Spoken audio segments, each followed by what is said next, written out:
आज छत्रपती शिवाजी महाराजांची जयंती आहे. कधी कधी विचार येतो की कळत न कळत कितीतरी गोष्टी महाराजांनी आपल्याला दिल्या. त्यासाठी महाराज खरंच धन्यवाद.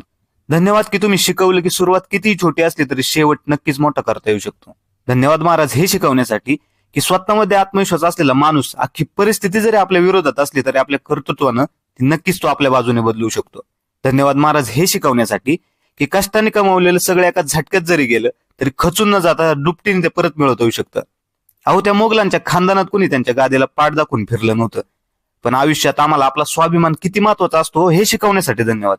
राव, कधी कधी विचार येतो की एक व्यक्ती आपल्या लोकांसाठी इतकं कसं काय करू शकतो.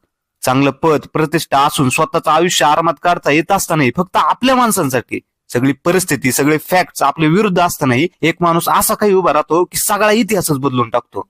देव आहे की नाही मला माहित नाही, पण आपल्या कर्तृत्वानं ज्या महाराजांनी आपल्या लोकांसाठी ह्या मातीसाठी जे जे काही केलं त्यासाठी त्यांना देवाच्या वरचा दर्जा द्यायला निदान मला तरी कसलाच कमीपणा वाटत नाही. त्यामुळे धन्यवाद महाराज सगळ्याच गोष्टींसाठी.